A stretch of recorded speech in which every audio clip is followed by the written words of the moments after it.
Welcome to the Karen Kenney Show. Well, hello there, beautiful human. Thank you so much. Welcome to the Karen Kenney Show. I'm super duper excited to be here today. And I'm going to call this sucker starting and stopping.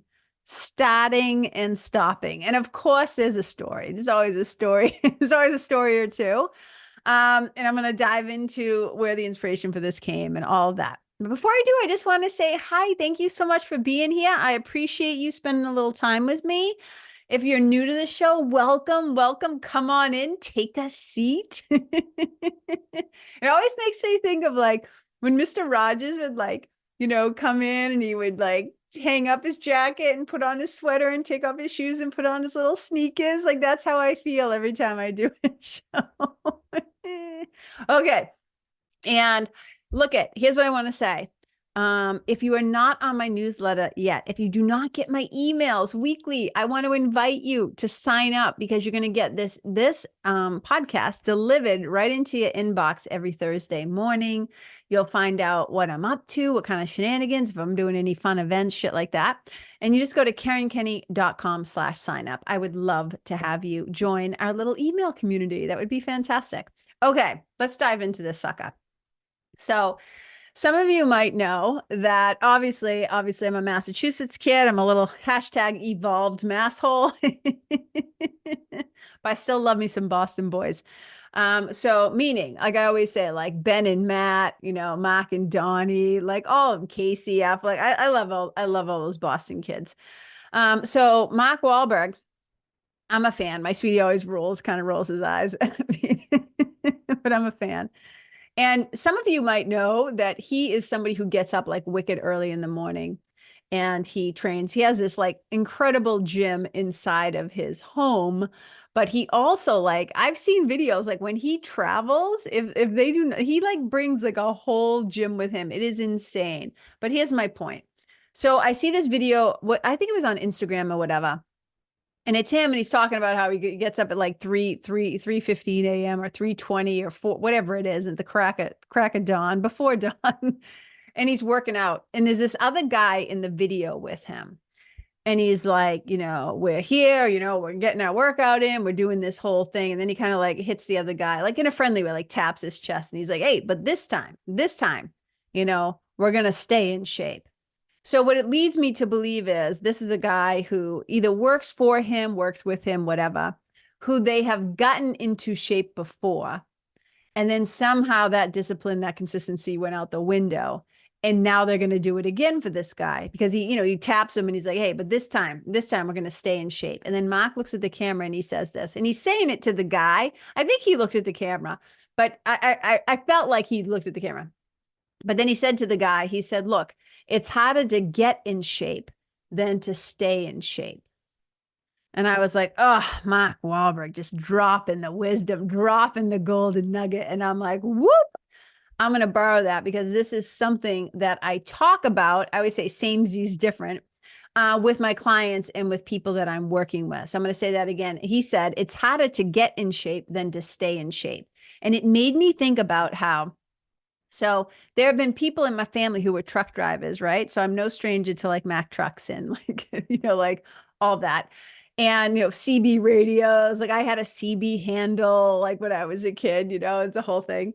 But the other day I was at a stoplight.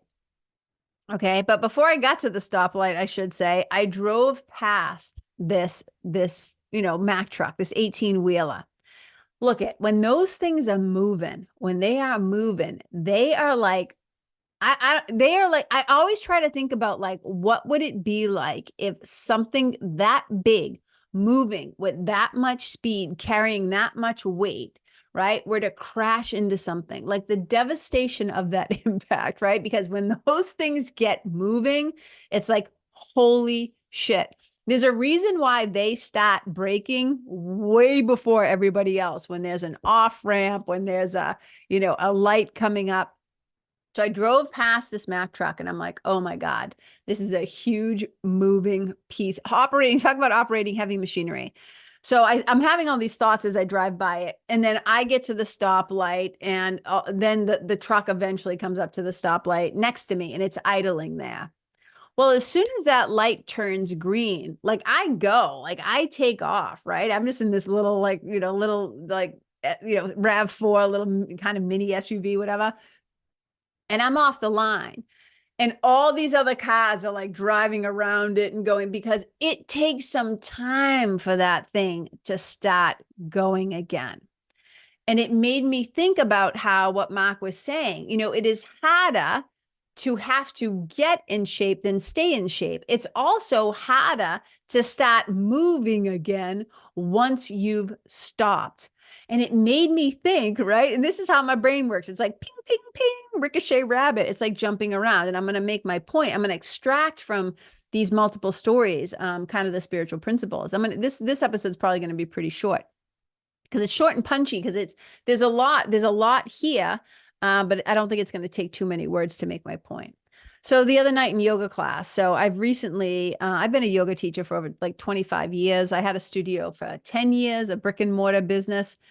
And then I always weave yoga into the philosophy of yoga, the spiritual practice of yoga, is always a part of my life. And I always practice on my own and stuff like that. But I hadn't been teaching weekly yoga classes in like 5 years. I always still teach when I do retreats. I guest teach sometimes. I do workshops at different people's studios, things like that. I mentor yoga teachers sometimes. So yoga is always still a part of what I do. But I hadn't been doing yoga classes for like the last 5 years weekly. And then I recently have just returned, and it's been a total blast. It's been wicked fun.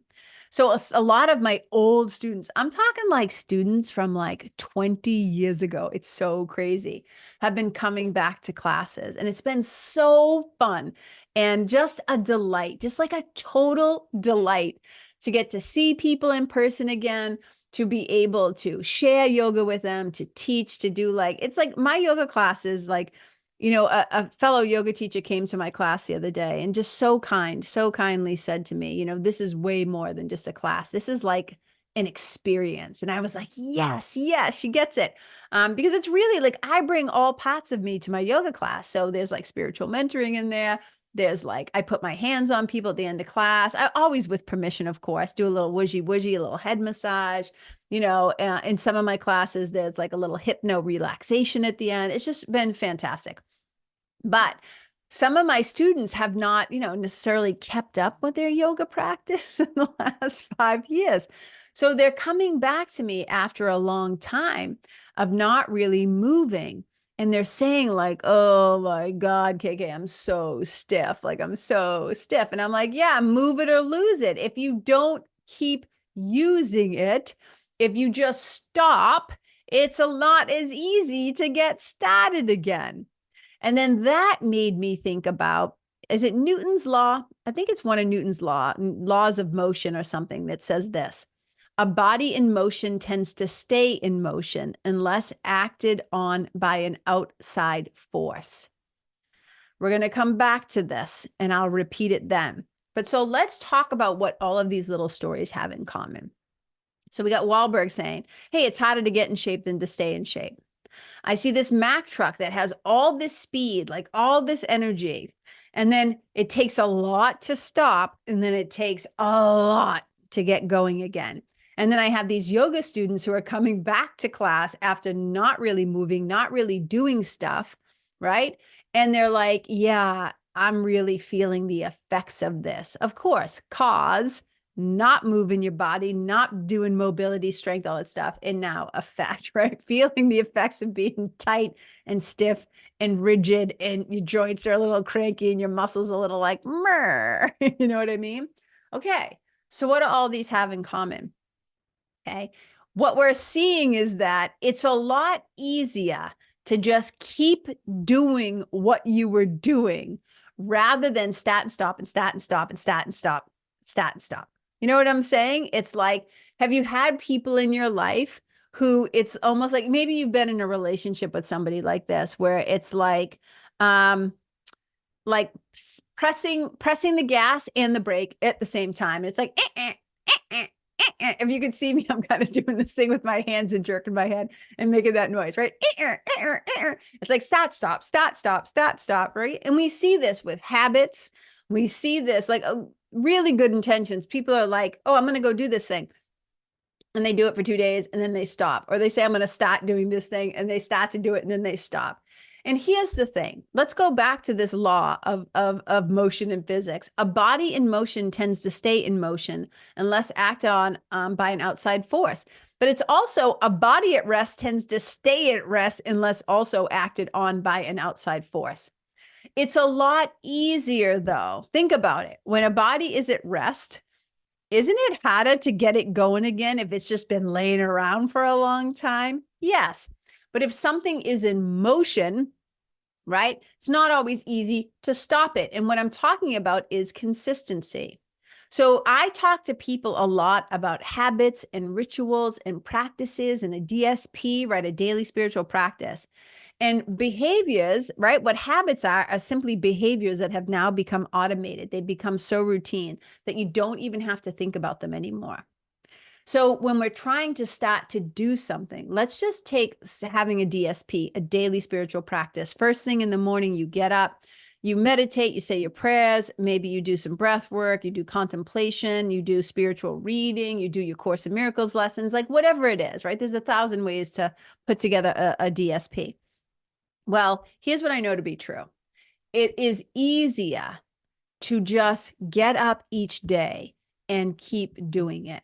Getting it on your calendar, saying, this is what I'm doing, not overthinking it, like just do the damn thing. And then once you get some momentum going, it's way easy to keep it in motion. Do you know what I'm saying? Rather than start to do the practice, start to do the habit, right? It hasn't quite become a habit yet. Start to do the behavior. And then you stop. And then you get up out of guilt and you do it another day, and then you stop. And then you don't do it for 3 days. And then you're like, oh, I'm going to do it again. And now not only are you dealing with trying to create a new habit, you're also dealing with the effects, the emotional effects, the mental effects of not keeping your word to yourself. So you're dealing now with the guilt and the shame and the procrastination, and then all the stories. I'm not good enough. I can never keep my word to myself. I always let myself down. I'm a piece of shit. I'm no good, right? I'm like, no, if you just stayed, right? If you just stayed getting in spiritual shape, rather than starting and stopping, it's a lot easier, like to keep that momentum, right? I said here, I wrote it down. Once you get going, it's easier to stay in motion and gain momentum, consistency instead of being sporadic. Because here's the reality, okay? If you want to make headway, what we really need, right? Like if you want to get somewhere, what we really need is that momentum. We want the energy. We want the excitement. We want the enthusiasm. We want to start to gather. It's kind of like when a train gets going, you know, in the beginning, when if you were watching like an old time train that had those wheels that were like pulled forward by that lever, by the coal and the steam, right? And it would literally go like, you would see it start to roll so slowly, like, right? And then it would roll through.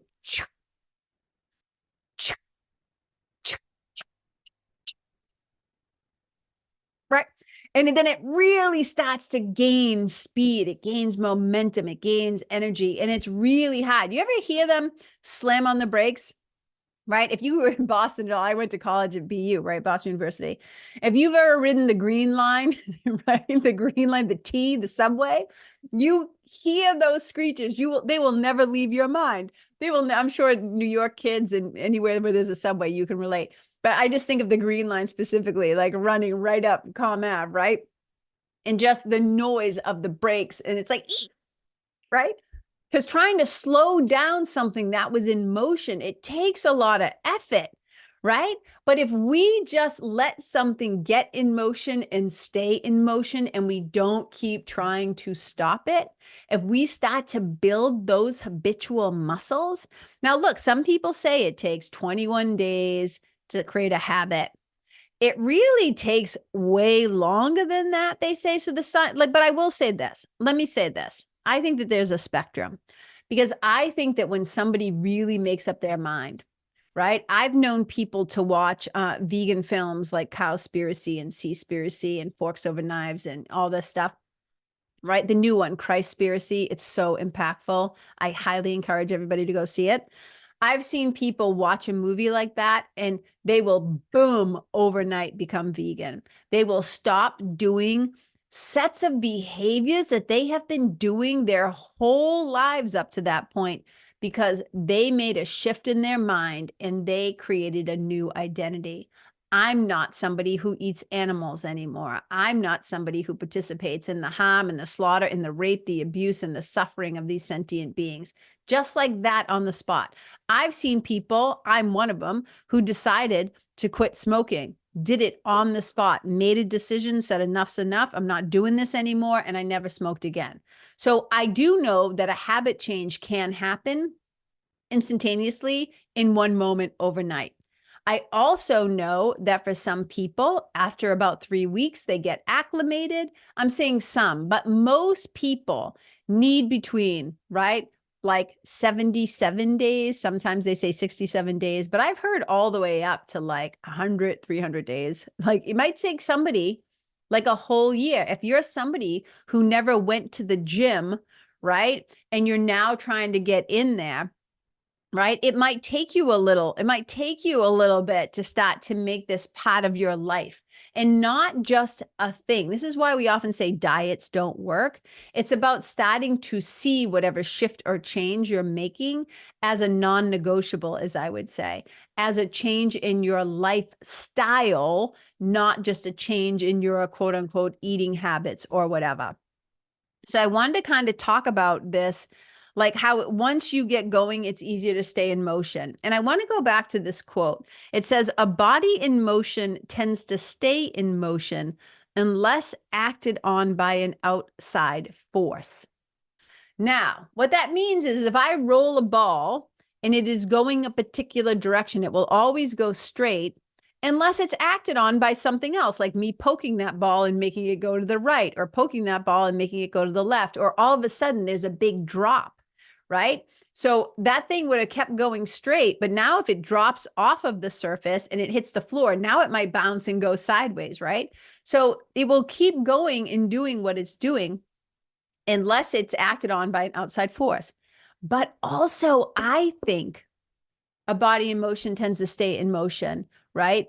Unless it's acted on by what I would call an inside force. And sometimes that inside force is your inside critic, is your inner critic. It's an inner voice. And I don't mean the good inner voice. I don't mean the inner voice that is the voice for love, that is the memories of God's love, that is your inner teacher. I'm not talking about that. I'm talking about sometimes the voice of your ego, the voice of one of your parts that is not trying to be that nice to you, that part of you that has an old identity or an old story or an old belief or an old pattern or habit that no longer serves you. And it might be something like this, right? It might be an inner voice that is actually not your voice, but I think of them as like little recordings. Like when we're little kids or we're younger in our younger years, in those really developmental years, it's almost like we have our finger on remember those old tape recorders? It had like the 6 buttons and one was red and it said REC with the circle. That was the record button. You'd put your cassette tapes in, right? I carried one of those around with me. I went through a phase. I was recording everything for a long time. I love those things, right? It's how we used to make our mixtapes and all that. Wait for the song to come on the radio. You young kids are like, what is she talking about? But trust me, but I feel like when we're little kids, that's what our brain is like. That's what our subconscious is like. It is a blank tape and we're just sitting there with our finger on the record button and it's recording all that stuff. And sometimes I'll hear something in my head and I'll think, shit, that's not my voice. That's like my stepfather's voice, or that's so-and-so's voice, or that was that teacher in high school or in grade school, whatever. Right. And so we'll hear it come echoing back to us, boomeranging back to us, right, from back in the past. And all of a sudden it's like, oh my God.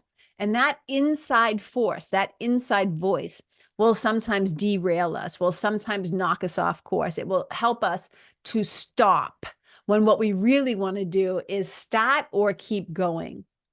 And if we don't address those things, when those voices, when they pop up, when they start to get in our way, we'll lose our momentum. And then we're back to that. And I do want to say this. I think it's important to note that by breaking and stopping and stopping, starting and going and starting, starting and stopping, you can probably still get where you want to go.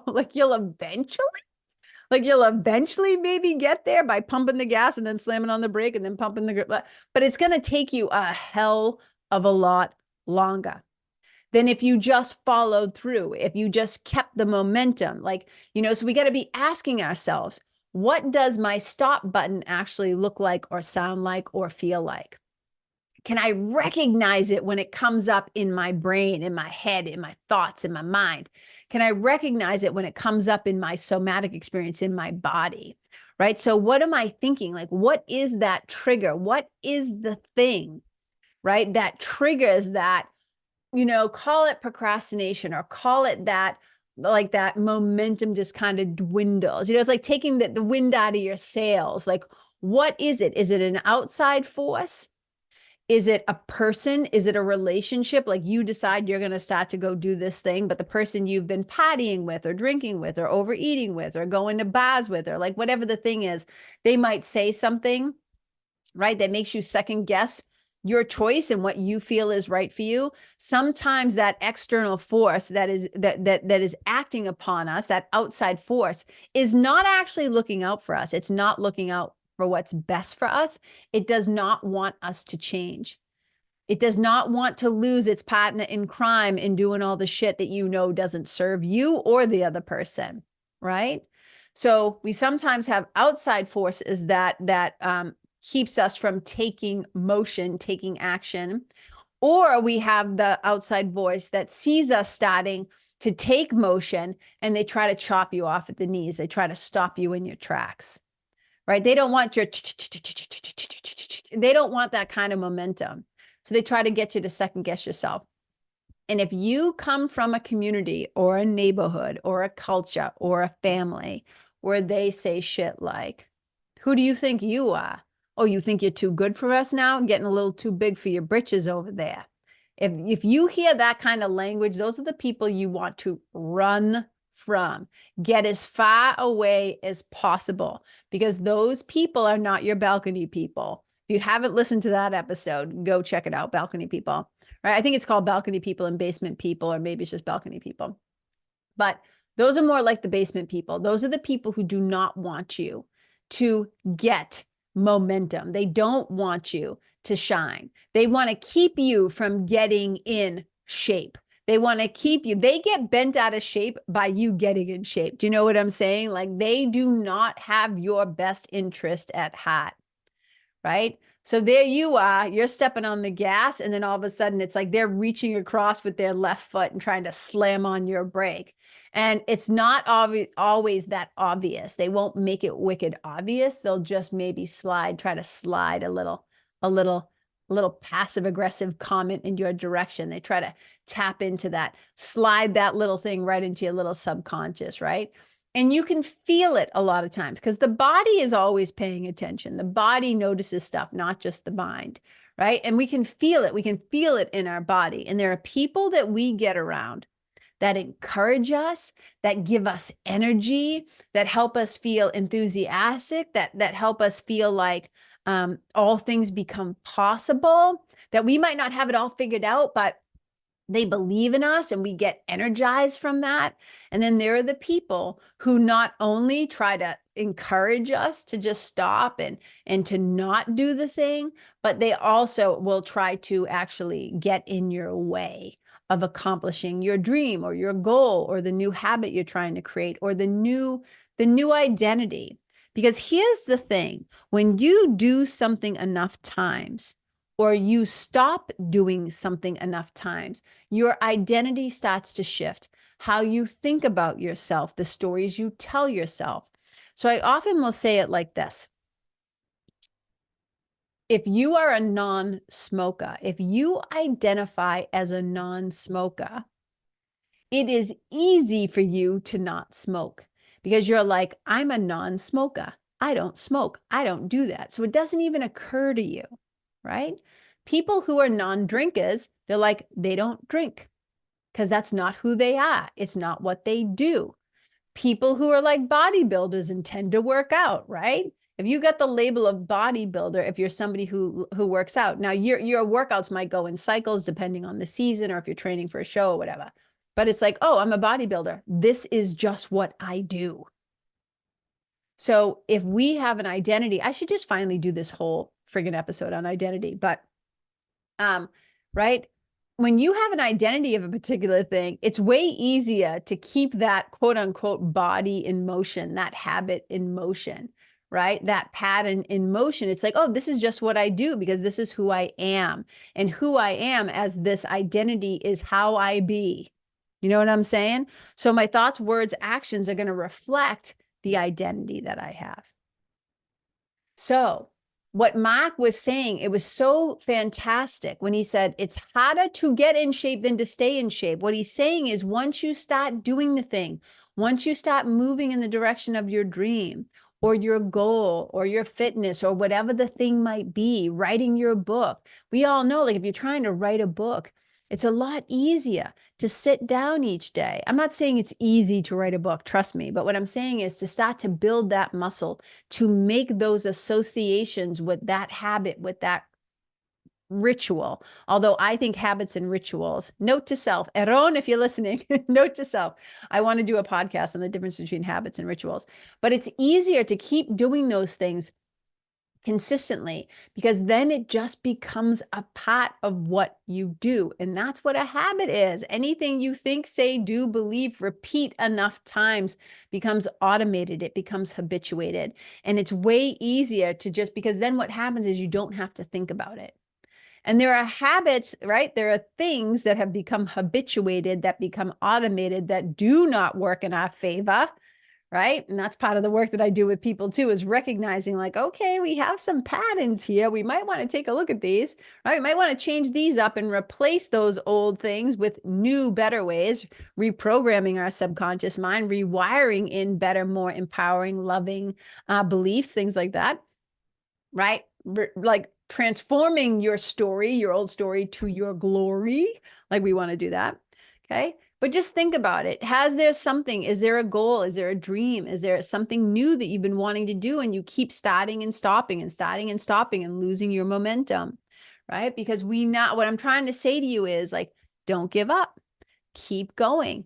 Try to get a certain number, whether it's hours or practices or days or whatever under your belt.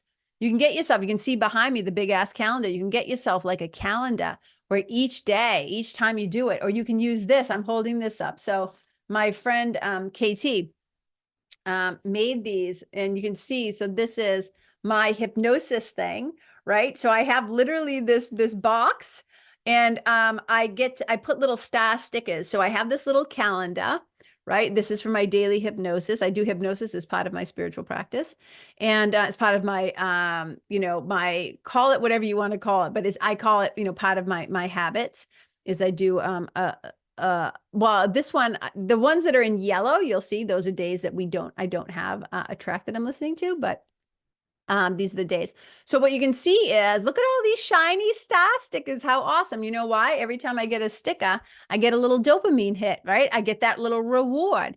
The reward is really doing the hypnosis because I love it and it gives me so much and it helps my nervous system and it helps to rewire in better stuff up in my noggin. You know what I'm saying? We're sliding some way better shit into my, not shit, but good things into my subconscious. And every time I complete my hypnosis, I give myself a little sticker. You know what I'm saying? So there's ways to, you got to know yourself. You got to know like what reward, right? What would make you happy? Do you like me? Like, and if you're not watching the show, you didn't see it, but you can jump over to YouTube and see it when this comes out, what it looks like. So my friend KT is fantastic at making like charts and graphs and like different things because that's what she does for a living. She creates products for teaching products for, I mean, she does other things too. She's the one who makes the also the inner child cards, the self-love licenses. You can see me, this little me. So she makes these as well. But she has been a person who creates resources for children and educators and teachers and stuff like that. She's been doing that for a long time, and she's fantastic. So shout out to KT, Kristen. Thank you, sweetheart.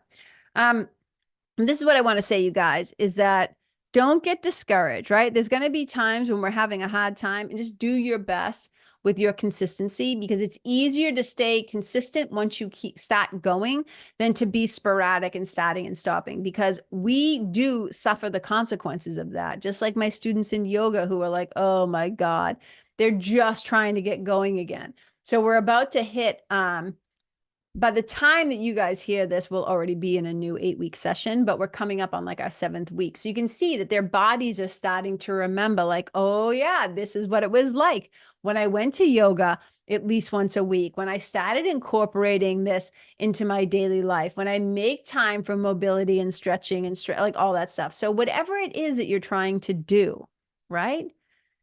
Just remember, we want people in our life, especially if we're trying to create good, positive, helpful things, you know, that are going to be helpful to ourselves and not harmful, right? Is that it's easier to keep doing the thing than to start and stop and start and stop and start and stop, because you lose your momentum. And we want to get momentum, and we want to be able to keep it. Now, I'm not saying that there aren't appropriate times for rest. There aren't appropriate times for days off. That's not what I'm saying. I think you guys are smart enough. I think if you're listening to this, if you listen to the show, you are a smart cookie and you understand what I'm saying. I'm not talking about like always doing everything all the time. Go, go, go, go. In fact, I'm the opposite of that. But I do think certain things that we're trying to create, whether it's projects or artwork or relationships or collaborations or new ideas or build a business or whatever it is, right? If we're doing it, we want to get a little, we want to get a little energy behind it. So starting and stopping, and just notice if you're the kind of person who often starts things and then immediately stops them, or starts them and doesn't finish them. Because underneath that pattern and that habit, there is, believe it or not, a positive intention. There is wisdom and intelligence within you as to why you do that. And if you can, you know, whether you hire a coach or a mentor, or you go to therapy, or you sit down with yourself with a journal, like whatever, there's a lot of different ways to maybe kind of try to find out the answer to this. And you ask yourself, instead of attacking yourself and being like, oh, I'm such a fuck up, why do I always do that? I can't finish anything. We tell ourselves these not so helpful stories about ourselves. If we got curious about it, and if we didn't look at it, if we didn't just try to fix it or blame it or shame it or push it away or make it awful or bad and label it, what if we got curious about it? What if we said like, what is that behavior, that pattern, that thing, right? That like, yeah, behavior, pattern, habit, whatever. If I got under it, like underneath it, what's the positive intention of that? What's the positive intention underneath my procrastination? And I know some people would be like, there's nothing positive about it, da, da, da, da.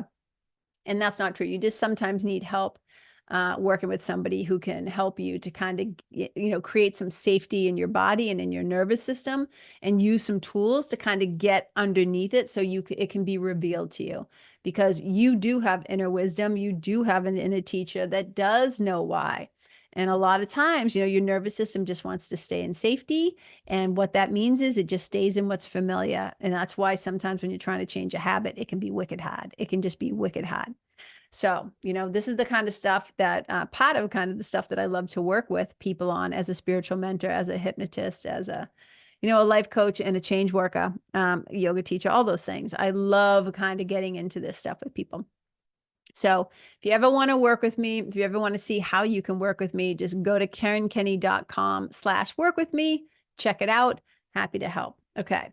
So you guys, thank you so much for tuning in. I hope this was helpful for you in some way. And I'm hoping you're thinking about what some of these inside forces are, what some of these outside forces are that keep you from staying in motion or keep you stuck in that mode where you're not getting out of your own way and you're not doing what needs to be done for your own well-being, whether that's your health, your mental health, your happiness. Remember, just think about those 4 levels of healing, physical, mental, emotional, spiritual, and taking a look at that, right? So just think about those images of like, it's easier to stay in shape than to keep trying to fucking get in shape and go back to, you ever just try starting to run again? Okay, you were ever somebody who used to run and then you take like the winter off and then it's spring and I'm in that right now, and you like try to get back out there and you're like, why do I do this? So I'm trying to get my running chops back, it just makes me laugh. So we all have little areas maybe where we do that to ourselves, right? We keep doing all these other things, but we let that other thing just kind of slide or whatever. So, right. And then also think about that Mack truck, how powerful it is when it's in motion, when it has established momentum, it's so incredible. And then how much energy it takes to stop, and then how much it takes to start again.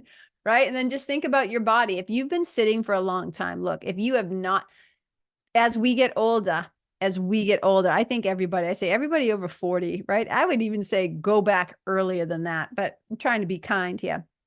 I think everybody over 40 should be doing strength training, resistance work, lifting weights, even if it's your own body weight. It's so important. And we want that strength, we want that stability, but we also need that mobility and that flexibility. So yoga can be a very powerful way to help yourself physically, emotionally, mentally, and spiritually. Just putting a little plug in there for like the fantastic, and find a really good yoga teacher. Do your homework, visit different studios, visit different teachers till you find somebody who's really, really, really kind of giving you an experience of more than just the postures, somebody who really kind of explains, what yoga really is and gets into kind of the spiritual concepts and stuff like that. Okay.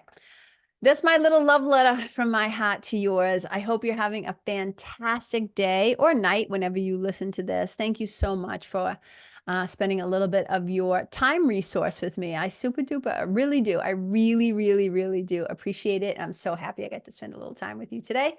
So look, wherever you go, leave yourself. Leave the animals. Please, can we leave the animals alone? Can we be so kind, so compassionate to the animals? Please, they have no voices. We have to be voices for the voiceless. Please leave the people, the animals, the children, the environment, the planet better than how we first found it. Wherever we go, may our being there be a blessing. Bye. Hey, thanks so much for listening to the show. I really love spending some time together. Now, if you dig the show or know someone that could benefit from this episode, please share it with them and help me to spread the good word and the love. And if you want to be in the know about all of my upcoming shenanigans, head on over to KarenKenney.com/sign up and join my list. It'll be wicked fun to stay in touch. Bye.